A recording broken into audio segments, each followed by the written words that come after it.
Okay, let's try this one more time. I tried to film this, did not work.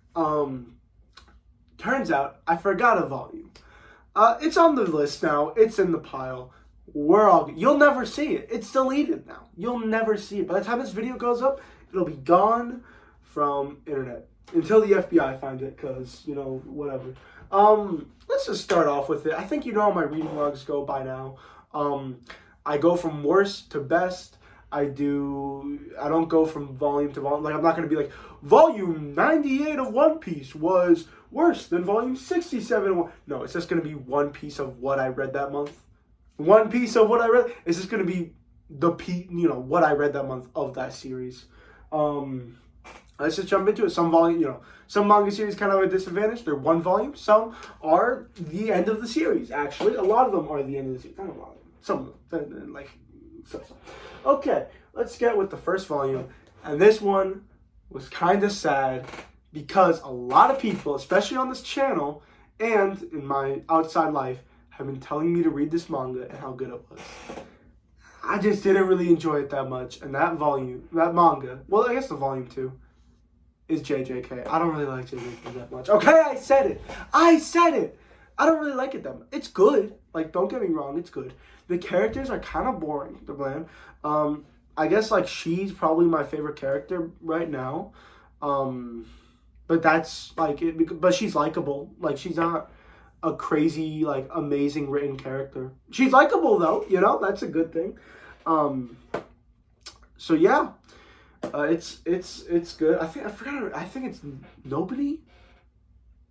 Maybe. What else? The main protagonist is cool, I guess. He's cool. It's kind of refreshing, but also kind of boring. He's kind of like a go with the flow type guy. And it's kind of weird, because he'll literally be, possessed by a demon, and he'll be like, okay. You're literally possessed by a demon. At least show a little bit of reaction. At least be like, oh, shit, I'm possessed by a demon. At least do that, But bro's just good. What? You're possessed by... Okay, never mind. Next, we have a huge jump in quality. Let me say this first. I don't think JJK is bad. I liked the third volume of JJK. It's only the third, by the way. But it is the worst on this list. I don't read bad manga, as you can see. I don't read bad manga. So, I'm never going to be here being like, oh, 2 out of 10. I don't read bad manga. And also, bad manga don't get printed. Because bad manga probably get printed in Japan, but in the US of A, they don't. Because we're all about that money. All right. Next, we got... God damn, this cover is vibrant. Sakamoto Days. What is this, volume 10, I think? These covers are beautiful, by the way. Can't say the same about the spines, though. These are shit. Sakamoto Days was just good. It's just good. It's always good. The characters are so badass, especially the villains. Holy shit. This guy, and then there's another guy who has a weird ass... He's so cool. They're both so cool. They're so threatening. They do villains really well in this series, and they make characters seem powerful really well. The action's always good. The fighting is always good. I can always tell what's happening. I don't read a lot of shonen manga. Well, the first 2 series are, shonen. I don't really read a lot of shonen battle manga. Let's just say that. I really read more either seinen or sports shonen, or... I read some battle shonen sometimes. I like One Piece. One Piece is my second favorite series of all time. I'm not afraid to admit it. I read some. It's just the problem with, it's kind of hard to draw a battle scene. And this manga does it so well. But there are some, glaring issues. The writing, it's not very good, ever. There's not a single time I ever thought that I would, be invested in these characters. I'm not. The next volume, half of these characters could die, and I would not feel indifferent to it. I'd be like, oh, that's crazy, but my day would go on the same. But that series isn't trying to achieve that, and I respect it. I'll just respect you at the bottom of the list. So, next, we have another volume 1. I gotta get through this quick. We got some I get read like 30 volumes this month. Not that much, but I like to talk. Candy and Cigarettes, volume 6. I just like this. Again, this is like Sakamoto Days. You could switch these 2 volumes, willy-nilly, which one's better, which one's worse. I like both of these series. I just like the characters in here more. They're more appealing to me. I'm more of a character. Like, I like latching on to characters and, like seeing the world through their eyes. That's like my types of stories. And seeing like their perspectives and stuff. That's how I like to read manga. That's how I like to actually really go through any medium of art, expression, of avant-garde. Oh, I apologize. And this one I just like the characters more. But, it's like basically Sakamoto. It's not like Sakamoto Days, but it's the same things. The fights are good. The tone is excellent. They did the tone very well in the series. It never strays away. The art is good. The characters are very fun and likable and very charismatic, especially the old man and the little girl. They have a very good relationship with each other. It's overall just solid. It is. All right, next we got a series. I think I just might need to read a little bit more to get into, but it was very good. We have Under Ninja, volumes 1 and 2. I read both volumes. Excuse me. They were both good. This doesn't really feel like a ninja manga. They get into some stuff about like this guy getting like an invisible suit, the main character, like on accident. And it felt like the plot was progressing forward, but it seems like the story has very, very, very slow pacing. Like, I'm talking like fucking Naruki Urasawa levels of slow pacing. Like even worse than that. It's very, very slow. If you really like fast pacing, and don't get me wrong, I do too, it's not for you. Trust me, you're not gonna find enjoyment in this. But luckily, my brain isn't as damaged as I thought it would be. So I actually did kind of enjoy this. It's very good.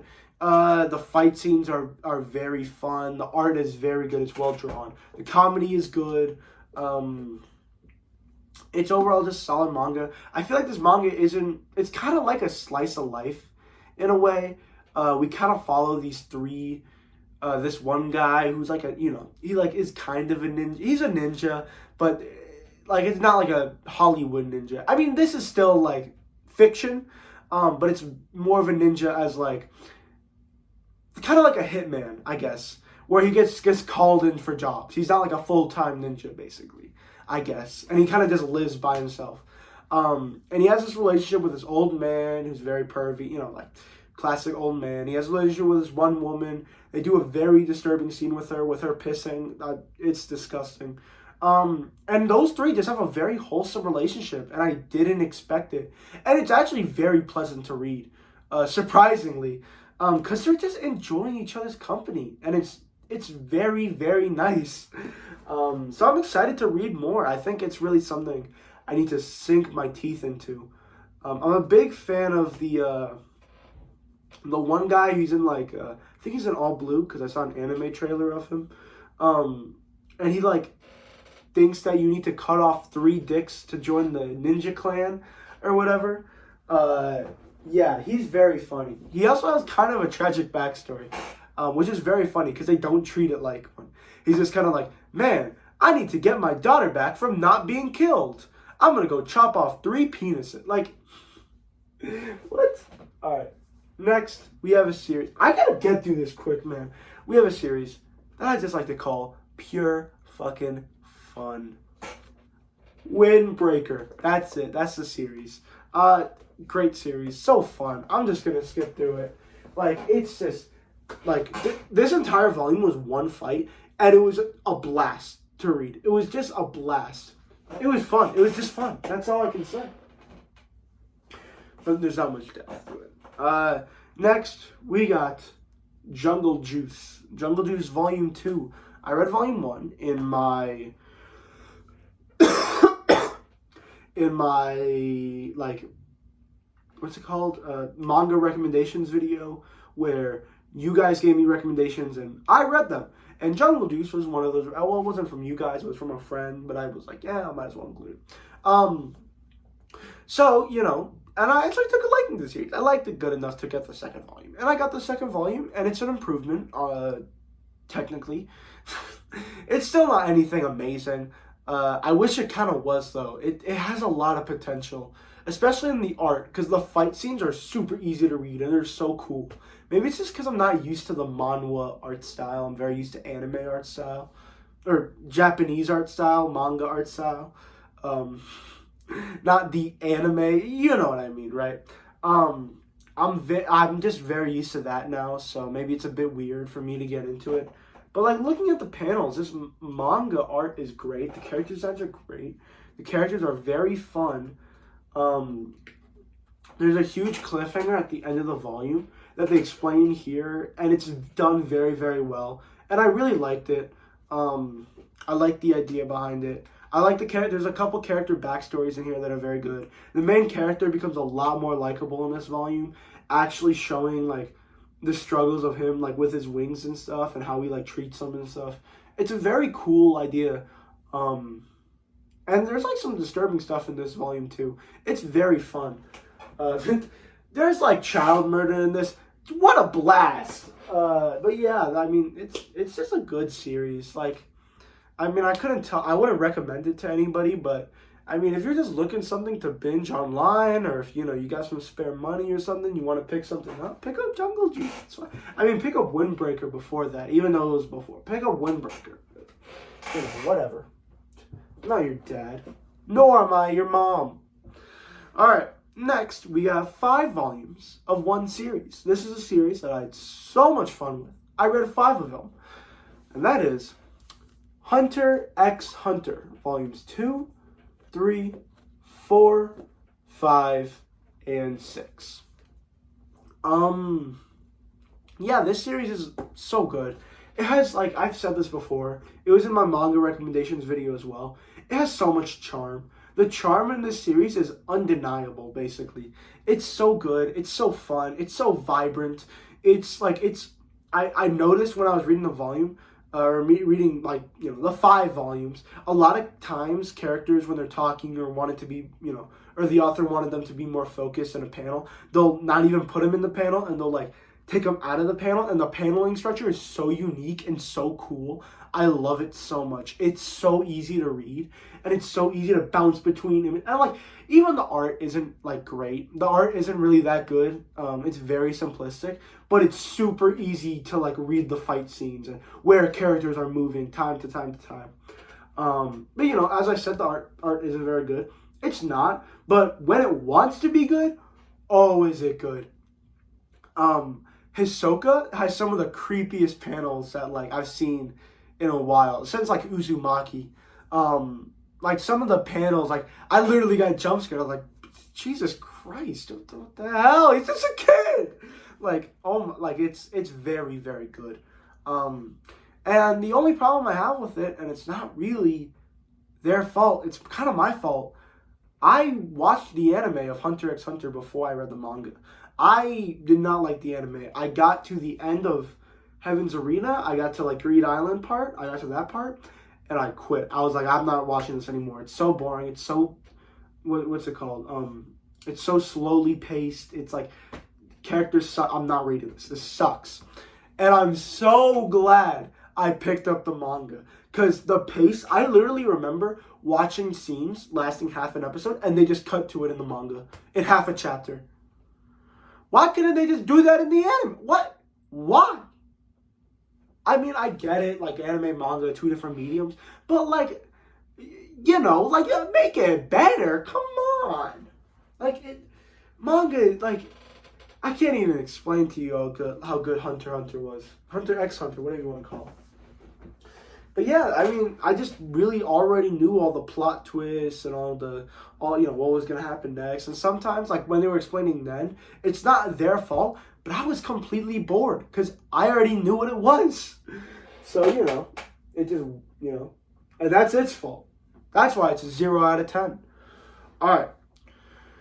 Next, we got maybe a little bit of a controversial. Actually, I don't give a shit. We have Vagabond, volumes 2 and 3. Very good series. It surpassed Hunter x Hunter. Past this, we're getting into some top tier manga. I told you, this was a great month. This had some little stinkers. I'm looking at you, Jujutsu Kaisen. Alright, let me talk about Vagabond for a second. But let me just say, I love Vagabond. It's so good. It's so fun. It's so like sometimes characters will just be talking and then like a character will drop like the most badass one-liner I've ever heard. It was one line that was like, if you look at a tree, like if you look at a branch in a tree, you only see the branch, you'll never see the tree. If you only look at a tree in a forest, you'll only see that tree, you'll never see the forest. If you only see the woods for the forest, if you only see the forest for, the actual world, you only ever see the forest. Take in everything around you. And I was like, God damn, that's a fire ass line. Man, I gotta put that shit in my Instagram, but I'm gonna put that shit Genesis 12:19, like some like like that's a fire ass line. Like Vagabond has such good writing, and it's by the author of one of my favorite manga of all time, Slam Dunk, and it's by Real, which will probably become one of my favorite all time if they could just reprint that goddamn manga. But they don't want to, so it's okay. You know what? I'm not mad. I'll just pay all my money. But I don't got much to say about it. It's so good. But I do have an issue, especially in these 2 volumes. Really, all that's happening is one fight. And that entire fight is them basically standing still. Now, let me preface with this, because I just said I don't like Battle Shonen, and it's true. Well, I do, but if it's good, I did like the fight part. I like the idea that they're both trying to psych each other out and how much fucking Takazo has grown, throughout his training and how he's been able to control his, bloodlust. I love that. Great. But maybe it's because I've read Blue Lock, which does auras so well. But this manga tries to do a lot of different auras for characters in this, one fight, and they're not good. They don't look like auras. They don't look good at all. It's kind of weird saying that Takehiko Inoue's art is bad, because it's usually never bad. But this is the one time I was like, I'm not getting the same level of hype I should be getting, or I'm not getting the same level of awesomeness or masterpiecefulness that I should be getting right now. And it's kind of disappointing. Maybe that's why it's a lot lower than it should be. Alright, next. We've got something that beat out Vagabond, Hunter x Hunter, Under Ninja, Sakamoto Days, and Jujutsu Kaisen. I just want to preface that. We have the 100 girlfriend who really, really, really, really, really love you. I'm not going to talk about this manga, bro. It's so fucking funny. It's so funny. I think it was this volume, I think. Yeah, it was this volume. Literally, one of my favorite jokes in manga. Literally my favorite joke in manga. This shit was so funny. Let me explain it to you. Basically, main character Rentaro makes a reference to a Ghibli movie, right? Then the narrator goes, hey, I don't think that's the right Ghibli movie. I think you actually meant this movie. The main character proceeds to take out the speech bubble, crack it on his knee, and throw it away. Bro, you can't make this shit up, bro. You can't make it up. It's so funny. It's so good. All the characters are likable. Every single one. There's not a single girlfriend. That's a lie. There's one girlfriend. But there's not a single girlfriend besides the underage girlfriend who's also his cousin that I dislike. Every single girlfriend is treated with love and care, and it's so good. And I'm not even a guy who likes harems. I actively dislike harems. Just for the fact that it's just not good. But this is actually good. And it's not even a harem anyway. Because, in a harem, you're usually rooting for your girl to win, right? But every girl is his girlfriend. They kiss multiple times. Every single girlfriend kisses Rentaro multiple times.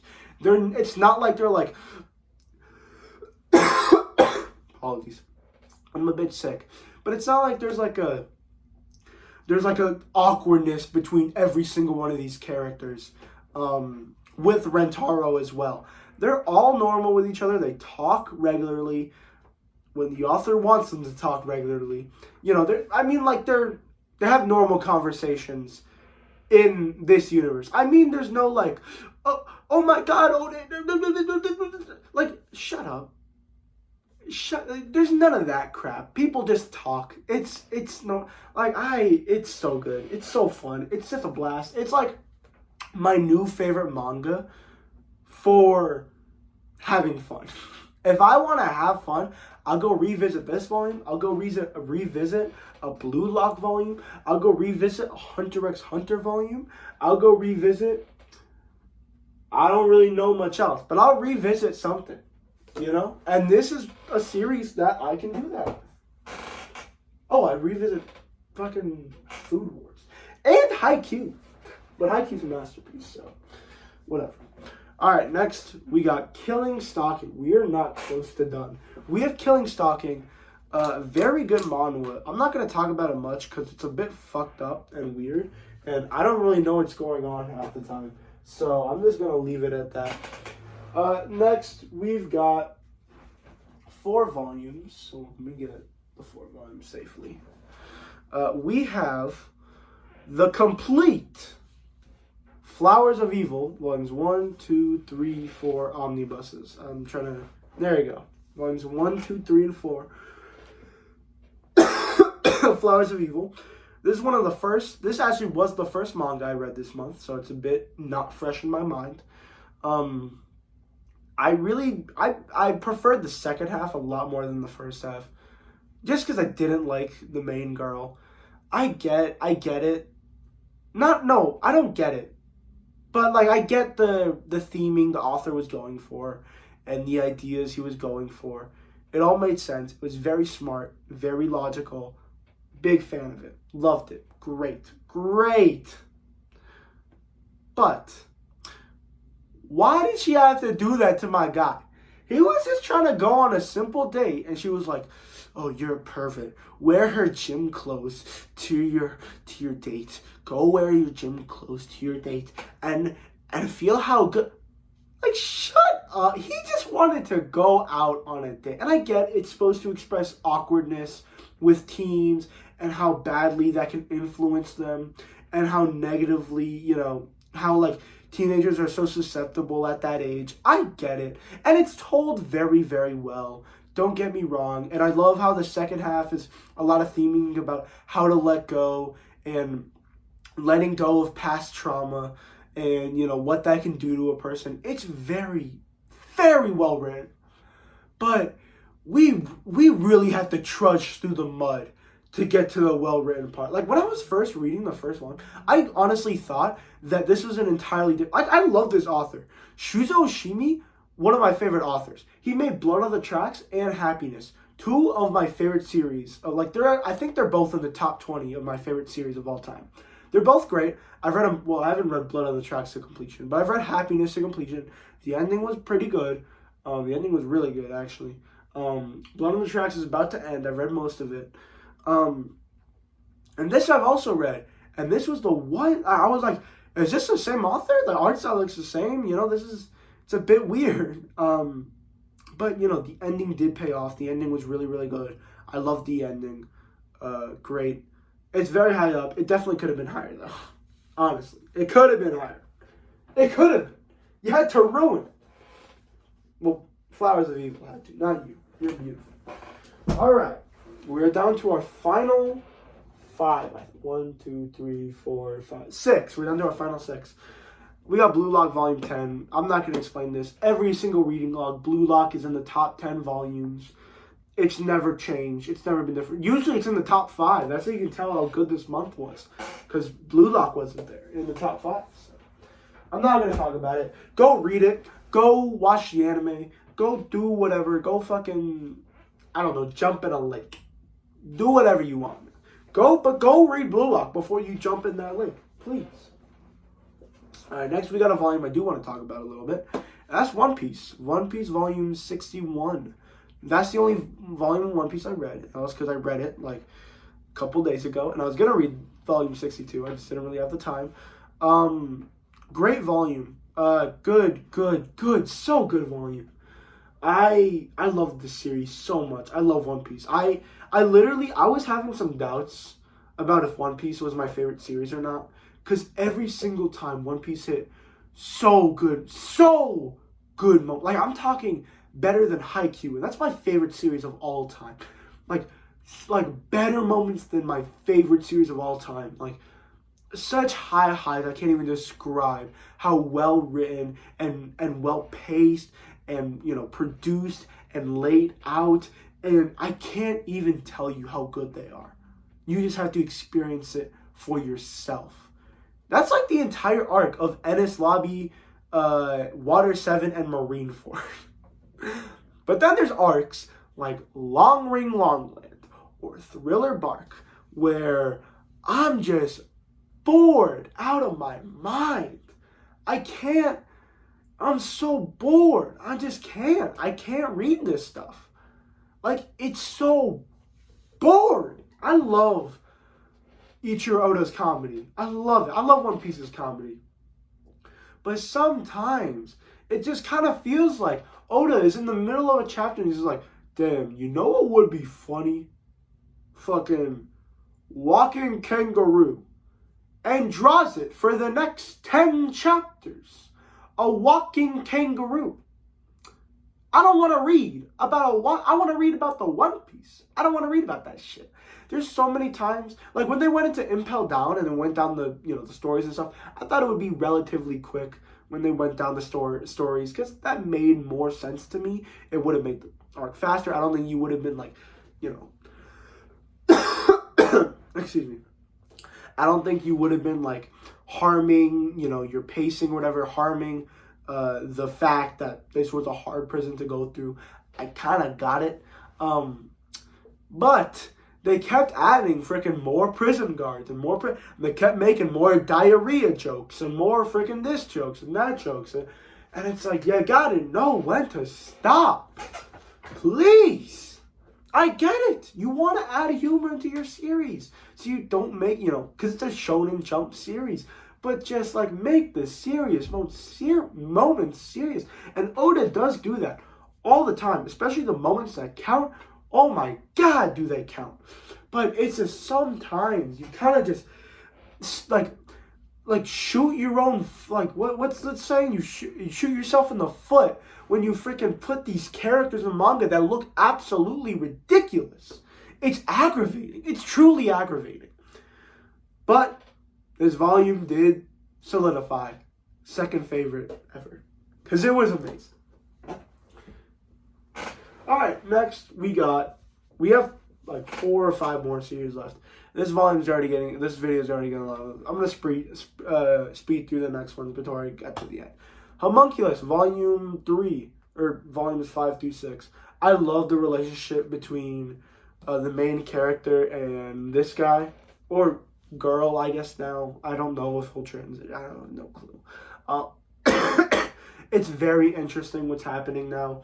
I love their relationship. I love them going back and forth to seeing who had the worst childhood or whatever. That's so fucking funny. It's so cool too. It's so good. It's so freaking good. I love it. I love Homunculus. It'll never be below. Next, we have Gantz volumes 9, 10, 11, and 12. I finished Gantz this month. Very good. Oh my God. Ending was amazing. So good. This final arc was just like amazing. So fucking good. The final, we're getting to points right now where all I can be like is, it was really good. Like, that's all I can do right now. Because I do not have the brain capacity, nor do I have the highest IQ in the fucking world, like these manga authors, to explain why Gantz is a good manga, okay? Go to Super Eye Patch Wolf for you to explain that, okay? Don't come to I Don't Manga, alright? Please. Alright, second, finally, we have the volume that I was missing at the beginning of the video, and I had to restart the video. Alice in Borderland Volume 8. I don't know how I forgot about this. This volume was so fucking peak. So good. So amazing. The themes with this guy were so good about like how valuable a human life is. It was so good, and how he was trying to equate value to a human life, but the truth is that all humans' life have equal and same value, which means they have no value, but also the utmost value in the entire world. Was such a good parallel. It was so heartbreaking too to see this guy basically just kill himself because he couldn't accept this reality that some people were just like, some people are equal to him, or like that, like he can't equate value to a human life, that he couldn't do that, and he was like embarrassed with himself, and I loved it. That was so good. So good. What else happened in this volume? Oh yeah, the math stuff. God, it was so, like, you can just, as soon as the volume, like, the author, like, immediately gets into this shit, I know, as soon as I heard what the game was, I knew this shit would have been good. Oh, and then the backstory of all the, face cards of all the characters. I'm like reading it now to like, process it back in my head on what happened, because I read it a while ago. All of that, like the back of, oh my god, it was so freaking good. The joy of all these characters, I miss them so much, especially Kiyuma. And then the scene where Akira is in like this dark room, and all of like the old characters are already dead, or so like I think Usagi, still there.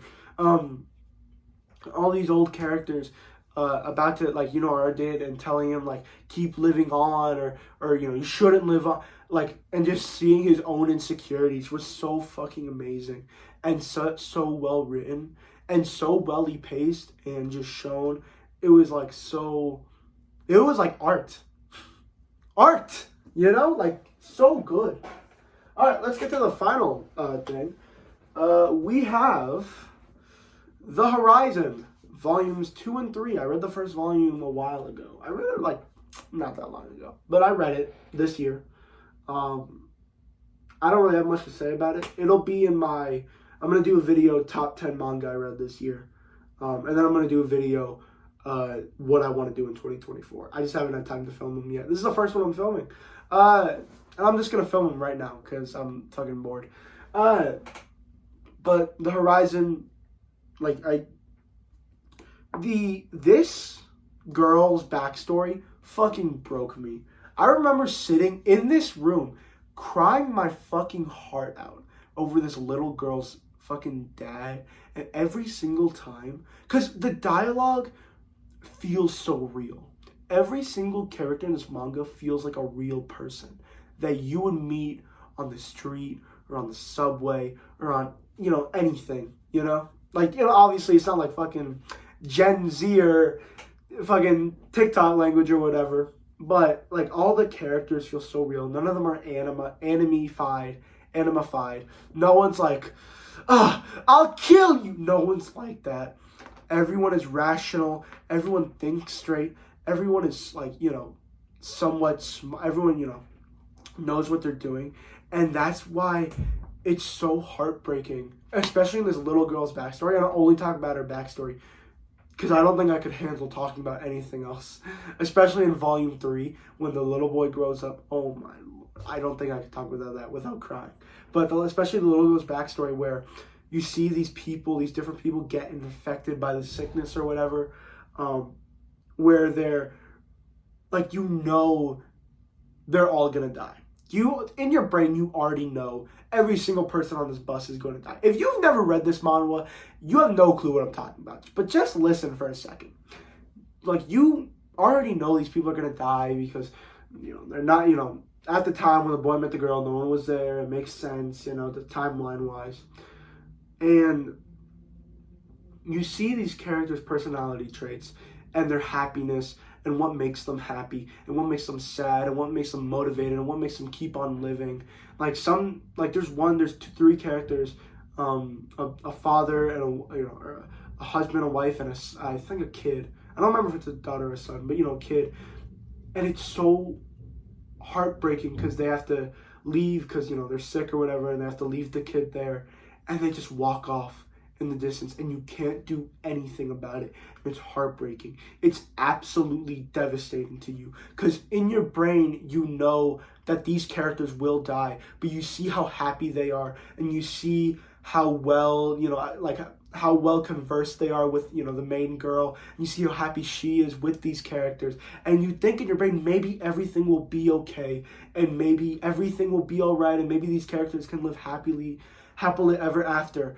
But that is not life, and these characters die over and over and over again, and you just kind of have to sit there in your mind thinking of excuses on why other characters can live and why other characters will die and why you're trying to predict the series. And the series is very predictable, but it's so predictable in a way that you don't want it to go that way. You know certain characters are going to go, you know, just based off the story plot.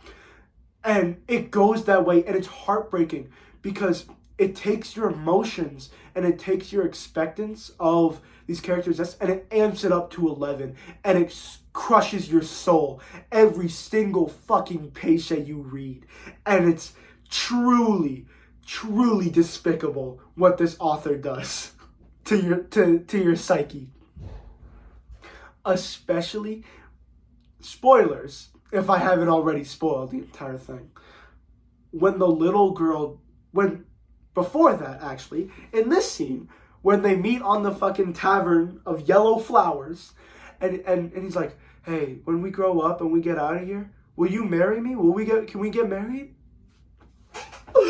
Heartbreaking stuff, man. And then when, you know, the little girl and the little boy, they meet another little boy and a little girl, and you know, speech, but you can't see what they're saying. But they're saying something. You can't see what they're saying. And you realize this is happening to everyone. Every single person in the world right now is being affected by this event. We don't know what event. What event is it? We have no clue.